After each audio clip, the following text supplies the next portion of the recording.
datang Pak Nana. Sehat? Sehat Pak Haji. Gimana Indramayu perkembangan Ronggolawe APBN?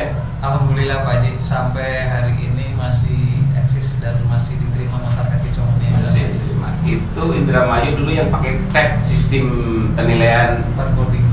Masih dipakai? Sementara ini di-off-kan. Kenapa itu? Karena permohonan anak-anak Kicomania sekarang seleranya sudah mengarah ke stick dahulu Pak Haji. Stick ya? Stick Pak Haji, seperti itu. Itu menurut Pak Nana sebenarnya lebih pas, lebih valid kalau dengan tab ya? Betul Pak Haji. Kurang entertainnya kurang atau gimana? Selain entertain, kemungkinan mereka ini lebih percaya, lebih yakin dengan yang langsung dengan visual.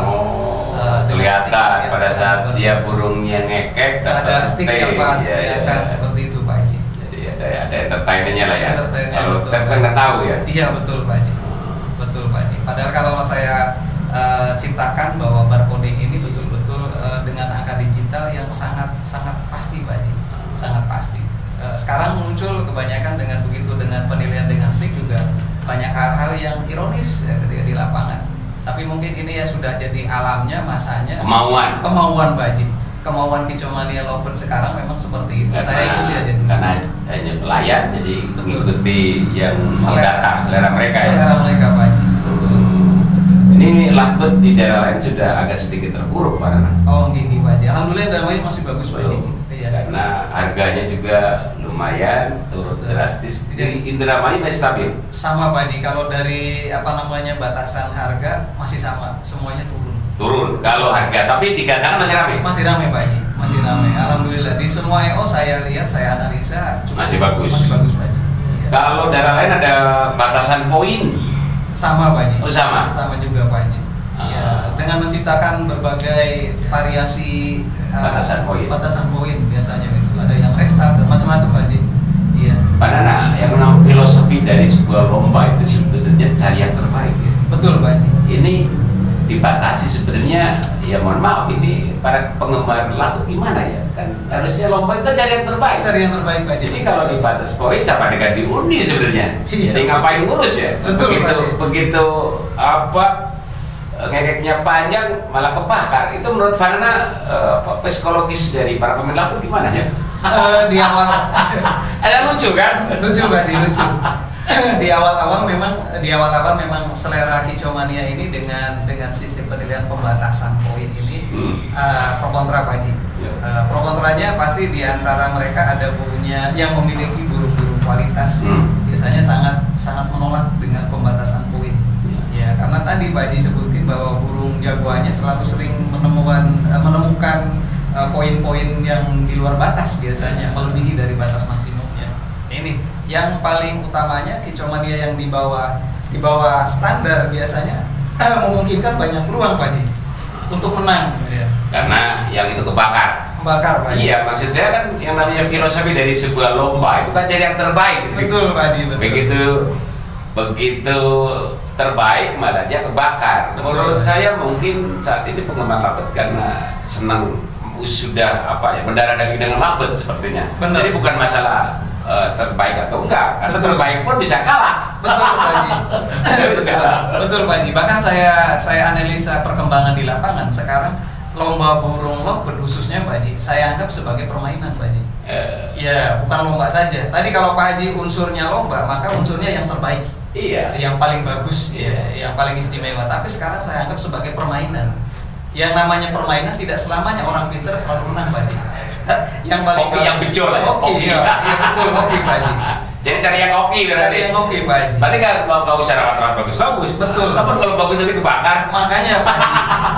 Makanya sekarang burung-burung istimewa yang 1 menit, yang 2 menit jarang turun ke lapangan.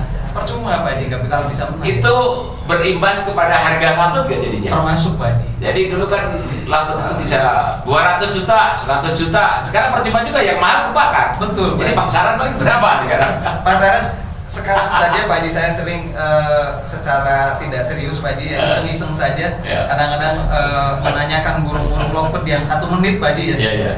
Pak Nana durasi 1 menit. Minta berapa sih? 1,5 juta. Coba bayangin Pak Haji. 1,5 juta Pak Haji. Saya umur hanya untuk masteran gitu. Masya Allah. Sekarang harga begitu sangat ketekan Pak Haji.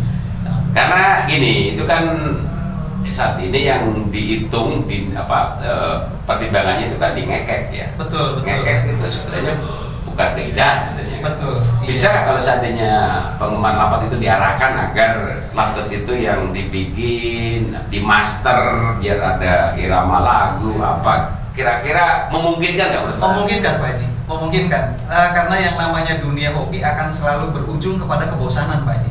Ya, ketika bosan dengan satu sistem penilaian, maka akan muncul sistem berikutnya, penilaian baru. Nah itu kemungkinan besar ke depan mudah-mudahan ada yang seperti Pak Haji sebutkan, mudah-mudahan ada satu sistem penilaian lagi yang irama lagu di loki. Mudah-mudahan. Karena ini kalau dengan sistem durasi, sistem barcoding atau sistem stick, itu kan matematika. Betul Pak. Jadi dia dihitung. Betul. Dihitung berarti matematika. Dia tidak dinilai. Betul. Karena yang namanya dinilai itu pakai perasaan, pakai seni Pak. Pakai seni. Ini kan nggak ada unsur seninya. Betul. Kalau seandainya nanti irama lagu yang menentukan itu kan dinilai. Jadi kalau seandainya irama lagu nanti ya tetap sama seperti ocehan. Betul. Cuman masalahnya kemarin saya tawarkan dinilai ada 3 berapa kali. Responnya nggak bagus, tetap karena udah terdrop tuh kalau lagu itu ngekek. Jadi begitu suruh berkembang irama lagu nggak mau, padahal kalau seandainya nggak mau beralih ke irama lagu, tetap ini lagu tetap akan sulit untuk seperti zaman kejayaan. Menurut Pak Nana gimana? Setuju Pak Haji. Artinya begini, kita harus membuat atau menciptakan komunitas dulu Pak Haji. Ya. Selama tidak mampu untuk menciptakan komunitas, maka untuk variasi dengan penilaian sistem dengan irama lagu ini akan tidak bisa kedongkrak Pak Haji. Karena mereka tadi sudah menikmati dengan sistem permainan yang sudah ada. Ini sistem permainan, bukan sistem lomba. Iya. Kalau lomba jadi yang terbaik. Terbaik Pak Haji. Maka yang terbaik ini, maka tadi dengan irama lagu ini akan menciptakan burung yang terbaik. Maka ini yang akan diorientasinya dengan penilaian lomba Pak Haji. Sekarang ini sudah semua se-Indonesia saya yakin dengan sistem permainan lomba. Karena yang namanya batasan poin ya permainan. Lucu-lucuan. Karena mungkin mereka itu sudah senang ke tempat gatangan ya. Betul Pak Haji. Ketemu dengan teman-teman gitu. Betul Pak Haji. Kalau latut itu kan paruh bengkok ya. Karakteristik suara sama nggak seperti Ocha, dia bisa pinter mengadopsi atau merekam suara-suara lain. Menurut Pak Nana bisa nggak kira-kira? Bisa Pak Haji. Jenis-jenis lobet tertentu yang memiliki kecerdasan yang dapat merekam suara burung yang lain. Ya, contoh misalnya pernah menemui di lapangan. Ciri khas biasanya untuk lobet-lobet yang kepalanya hitam Pak Haji, itu relatif lebih cerdas, baik warna hijau maupun warna biru. Itu lebih cerdas, pengalaman saya Pak Haji. Ya, makanya saya sering jadi ada suara varian yang aneh. Varian yang aneh Pak Haji, baik suara. Dan itu kan memperindah sebenarnya. Memperindah Pak Haji. Tapi kalau di sistem stick kan nggak masuk pertimbangan penilaian ya?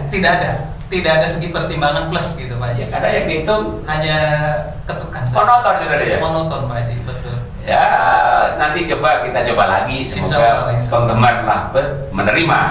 Kalau tidak seperti ini, saya yakin untuk tampil di era kejayaan dulu yang rame, transaksi ratusan juta akan sulit. Betul Pak Haji. Misalnya saja sekarang sudah sering saya kemarin dengan konslet dengan stopwatch. Tetap saja. Usul ya. Betul. Itu tetap saja terbatas untuk komunitas saja. Saya baca hanya komunitas. Untuk umum sulit ya. Sulit Pak Haji. Makanya dengan disempitkan dengan berapa gantangan saja gitu.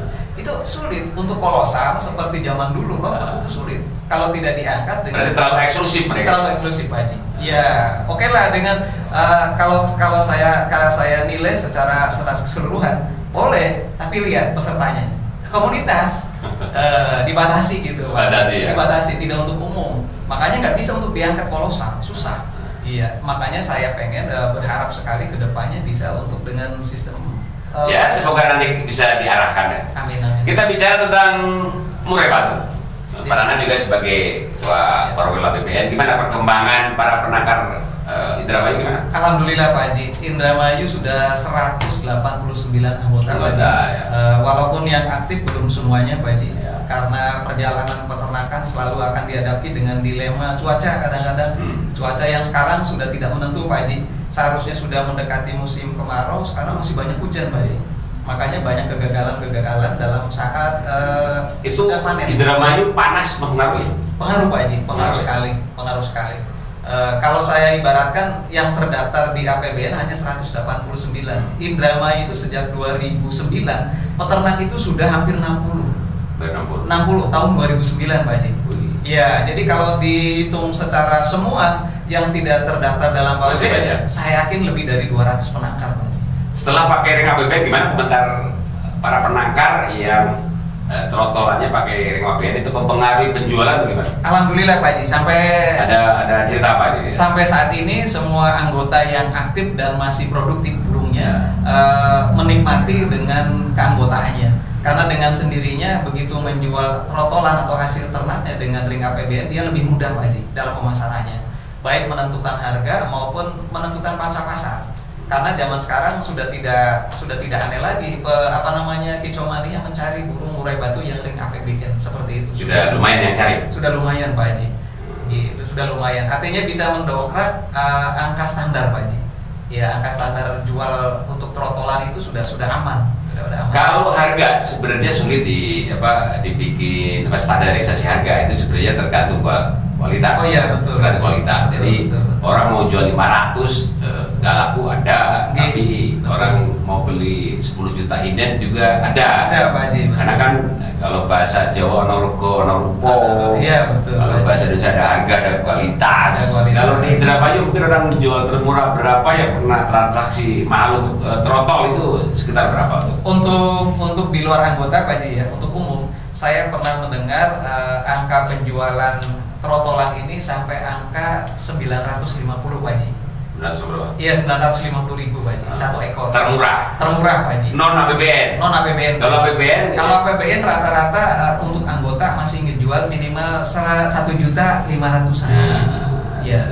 Kalau yang pernah anggota yang indukan bagus tuh ya ada yang mahal berapa? Alhamdulillah Pak Haji, salah satu anggota kami di Korwil Indramayu sampai angka 4 juta masih ada Pak Haji. Jadi anggota yang menjual trotol usia 3 bulan itu 4 iya, juta ada? Betul Pak Haji, ada Pak Haji. Alhamdulillah. Hasil dari penangkar Indramayu yang pernah moncer di daerah lain, penangkar siapa? Ada nggak? Yang pernah dengar kabar? Ada Pak Haji. Di antaranya satu Mas Wahyudin RBF, RBF. Kemudian dari ujung Indramayu itu Paleman. Siapa dari RBF? Wahyudin. Ya, Wahyudin. Itu kalau kualitas otomatis dia akan pasang harga. Betul. Otomatis. Karena begitu orang cari, biasanya burungnya kualitas itu secara otomatis pasang tarif ya. Di kisaran berapa Mas Wahyudin? Mereka kalau saya pantau antara 3 juta ke atas Pak. 3 juta ke atas. 3 juta ke atas. 3 juta ke atas sangat lumayan ya. Lumayan Pak. Lumayan. Tapi belakangan ini tidak hanya Pak Wahyudin atau Mas Wahyudin RBF saja Pak. Bahkan semua anggota hampir serupa Pak sekarang. Serupa. Iya, dari wilayah Indramayu Timur juga ada, wilayah Indramayu Utara juga ada. Hampir merata Pak sekarang. Merata. Iya, kalau dulu hampir kelihatan sentralisasi di Indramayunya, kelihatan benderanya Mas Wahyudin aja. Sekarang alhamdulillah sudah merata. Semuanya merata. Merata Pak, alhamdulillah. Penangkar kebanyakan berangkat dari Kicau Mania atau orang yang ada uang di situ, ada keuntungan di situ? Kebanyakan sih tidak Pak dari Kicau Mania murni Pak. Dari Kicau Mania ya? Iya betul. Karena ada peluang, mau berangkat dari hobi lah. Betul. Berangkat dari hobi. Biasanya kalau berangkat dari hobi, gagal itu masih ulet karena hobi ya? Hobi Pak Haji, betul. Karena hobi burung udah lama ya? Saya hidup dari burung, kok jual pakan, jual sangkar. Kira-kira masih bertahan berapa lama nih Pak? Amin Pak Haji. Masih 5-6 tahun masih bertahan kira-kira hobi burung ini? Amin Pak Haji. Ini bahasanya 3 dimensi, 6 dimensi. Jadi gini Pak Haji, kalau analisa saya, dunia perburungan insya Allah akan masih terus, bahkan tidak ada ukuran tahun Pak Haji. Ya, bahkan saya sempat berpikir seperti ini. Selama ini sampai hari ini pemerintah kan belum serius Pak Haji. Ya, belum ada aturannya, belum diatur ya. Belum diatur Pak Haji. Saya pengen malah diatur Pak Haji. Oh, diatur. Betul Pak Haji. Karena dengan adanya pengaturan, adanya undang-undang, adanya pengaturan yang resmi, maka semua lini tidak liar Pak Haji. Oh iya. Tidak liar. Contoh misalnya tadi mengenai burung-burung yang hasil penangkapan di hutan, kemudian burung-burung impor, ini kan nanti ada aturannya Pak. Sekarang coba kenapa hancurnya harga penangkar? Karena impornya masuk Pak. Dan itu karena nggak ada aturan. Jadi bisa melindungi, memproteksi orang yang penangkar. Betul Pak Haji, termasuk. Apalagi mungkin kalau seandainya ada aturan. Betul. Jadi yang diperjualbelikan burung hasil penangkaran itu bisa memanjakan penangkar burung apapun mungkin ya. Betul Pak Haji, termasuk Pak Haji, termasuk. Iya. Jadi nanti yang di pasar semua hasil penangkaran, wah penangkar itu sejahtera sekali ya. Amin Pak Haji, amin. Saya terus terang aja Pak Haji ya, selain dengan dunia penangkaran, saya pengen dengan dunia organisasi seluruh Indonesia juga sampai hari ini dunia perburungan ini atau organisasi perburungan sebenarnya nggak ada induknya Pak Haji. Nggak ada badannya. Sejak tahun 2004 saya pernah berpikir positif mengenai organisasi perburungan. Mudah-mudahan didengar oleh orang-orang pemerintah se-Indonesia pada kesempatan ini supaya menjadi muatan, karena dunia organisasi burung ini selalu dimanfaatkan Pak Haji. Politik, ekonomi sangat menentukan sekali. Betul. Tapi nyatanya pemerintah tidak punya muatan. Saya ngomong sama anak-anak burung, dunia burung ini sekarang ini masih bebas liar dan tidak diakui oleh pemerintah, tapi dimanfaatkan oleh pemerintah. Makanya saya pengen pemerintah dengan mudah-mudahan ada yang mau komentar dengan pembicaraan sekarang ini dan minta sarannya juga untuk seluruh Kicomania se-Indonesia, bahwa saya berharap organisasi perburungan se-Indonesia punya badan resmi diakui oleh negara Republik Indonesia. Ya seperti itu Pak Haji. Beda, karena apa? Yang namanya organisasi ini kan kita masuk kategori ormas. Betul Pak Haji. Yang namanya bikin organisasi burung itu ormas, itu kan dilindungi undang-undang karena berkumpul dan berserikat. Betul Pak Haji. Itu kan mau buat organisasi burung boleh karena betul, sama dengan dianggap dengan ormas lain. Kita sejajar dengan NU, sejajar dengan Muhammadiyah karena semuanya di Kemenkumham kan. Betul Pak Haji. Masalahnya mungkin khusus untuk perburungan mungkin. Betul Pak Haji. Jadi bukan di organisasinya. Jadi perburungan itu pemerintah mau dibawa kemana? Betul. Jadi apa? Apakah kalau diatur itu lebih ada kebaikan untuk orang yang berkecimpung di perburungan atau gimana menurut Pak Nana? Kalau menurut saya pasti banyak nilai plus, artinya nilai kebaikannya Pak. Positifnya Pak Haji. Iya. Gimana? Contoh kalau diatur terus apa positifnya untuk? Buat saya seperti ini Pak Haji. Nilai positif kalau misalnya pemerintah turun tangan mengatur, maka semua sistem lini di dunia perburungan ini ada perkembangan yang memang diketahui oleh pemerintah dan ada perhatian serius. Ya, ada arahnya Pak Haji. Satu sisi itu. Kemudian yang kedua, tidak terjadi lagi gap-gap semua di lini semua dunia perburungan. Contoh misalnya tadi, sebenarnya sejak zaman dulu yang namanya dunia perburungan selalu dimanfaatkan oleh pemerintah. Manfaatkan gimana? Contoh misalnya Pak Haji, walaupun hanya sepintas ketika ada pilkada, event burung. Itu sebenarnya untuk politisi ya, bukan pemerintah. Sebagai ajang untuk kampanye. Iya, betul. Karena di situ ada kerumunan massa. Betul Pak Haji. Yang namanya dunia politik kan betul populer, perburungan ini ada kerumunan massa, ya sah saja sebenarnya kan. Betul Pak Haji. Tapi di balik itu semua sebenarnya sangat dibutuhkan oleh pemerintah, sangat dibutuhkan. Karena bidang perburungan ini kompleks Pak Haji ya. Nanti Pak Haji mungkin lebih paham dengan saya bahwa dunia burung ini semua bidang dari ekonomi, sosial, ekonomi kreatif. Ekonomi kreatif. Semuanya sangat sekali. Tapi sampai sekarang saya belum pernah ada. Ya, perburungan itu ada efek domino. Betul. Jadi bukan hanya yang lomba burung, itu ada efek domino. Orang ada yang bikin kerodong, sumayan, menciptakan lapangan kerja, bikin sangkar puluhan ribu, bikin sangkar itu kan pakan. Iya, belum kalau yang terjun di dunia dunia lomba itu sedikit loh, nggak sebanyak. Betul. Nggak sebanyak orang yang tadi itu yang disangkar, dipakai di industri kreatif itu lebih banyak dari sebenarnya. Betul. Tapi pemicunya itu karena ada lomba burung. Karena ada organisasi perburungan. Ada organisasi perburungan, ada lomba burung, ekonomi tumbuh, jadilah dibutuhkanlah sarana pendukung sangkar itu sebenarnya. Tapi muaranya memang lomba burung. Kalau nggak ada lomba burung, kalau jual sangkar juga nggak payah pada. Nggak laku Pak Haji. Betul. Itu yang saya sejak tahun 2004 saya sayangkan. Memang dari muatan daerah pernah keangkat sedikit Pak Haji. Sampai muncul RAPBD daerah. tapi kelanjutannya tidak ada. Karena apa? Karena dari pusatnya nggak ada Pak Haji, susah. Mempertahankannya hanya di daerah. Coba kalau misalnya kita sudah berjuang di pusat dan memang sudah ada badan khusus untuk perburungannya, maka kita mudah Pak Haji sampai daerah ini, nggak susah. Seperti itu kalau saya berharap Pak Haji, saya berharap. Karena kapanpun kalau misalnya tidak punya wadah di nasional, kita akan kesusahan terus Pak Haji. Artinya begitu saja, begitu datang pusat lah ya, di atas lah ya. Betul Pak Haji. Di atas ke bawahnya itu mudah gitu kan. Betul, mudah Pak Haji. Iya, tidak terlalu berat gitu untuk di daerah. Ini sebuah impian lah. Amin, sebuah impian semoga ya ada sebuah regulasi yang menguntungkan semua pihak yang berkecimpung di dunia perburungan lah ya. Betul Pak Haji. Oke, terima kasih Pak Rana obrolannya. Semoga para sobat kongres, kongko nggak beres-beres bisa menyimak dan bisa bermanfaat. Sampai jumpa.